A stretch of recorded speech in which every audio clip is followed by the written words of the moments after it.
અને એ શક્તિ 3.5 આટામાં કરોડરજ્જુને છેડે સુષુપ્ત છે. So the yogis call it the Kundalini, which literally means a coil, a serpentine form. Kundalini is a way of thinking about the body and the potential of the body and the reality of the body. We know that there is an energy, a pran, a vital force that suffuses the body. In the Shiva Samhita, for example, Kundalini is recognized as the goddess of speech. And this relation between Kundalini and a creative word, this association between Kundalini and the creative principle of the word, of language, goes back to the Vedas. And in the Indian spiritual texts, the energy of God which began creation, of course, is the Divine Mother herself. And that at the base of the spine, there is a coiled energy that from which we bound up and where we again take rest. Kundalini is actually mentioned as a goddess, as in the Kujika tradition, or also as an energy stored in the body located at the bottom of the spine, which is coiled 3.5 times. In 3.5 coils, 3.5 turns. We see Kundalini as a universal biological mechanism at work in everyone. The purpose of this mechanism is to upgrade the brain toward higher dimensions of consciousness. Kundalini is that feminine energy that resides within us, and it is the creative manifestation of the divine.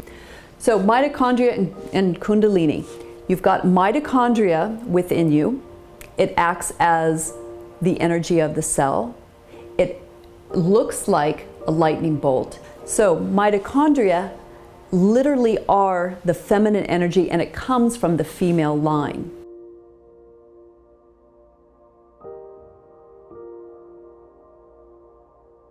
કુંડલીની શક્તિ આમ તો અનેક રીતના જાગૃત થઈ શકે. There are, of course, many ways by which the Kundalini can be awakened. Many, of course, also experience spontaneous awakenings.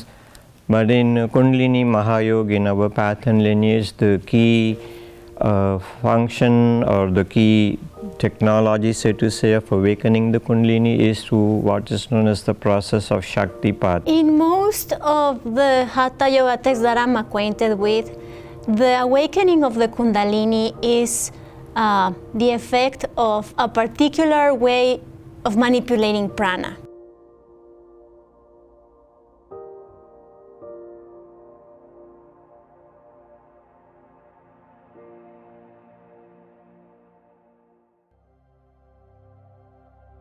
I would recommend having a teacher when dealing with Kundalini, just as I would recommend having a teacher when wanting to learn something new. As far as the Kundalini is concerned, again, that's tremendous energy. It's like nuclear energy.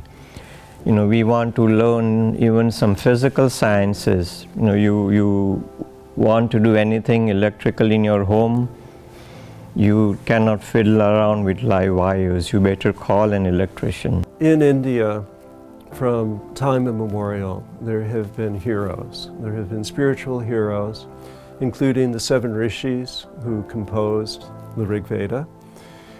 And these people have names. They were real, live, flesh and blood people, such as the sage Vasishta, the sage Vishvamitra, and various others.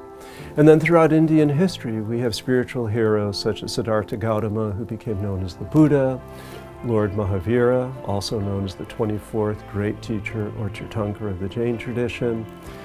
And this notion of the heroic person in the Sikh tradition known as the Guru, in the devotional traditions of India known as the Sant or the Saint, that these people are inspiring figures who, through their very presence, are able to encourage people to themselves discover the possibility of awakening these energies within themselves.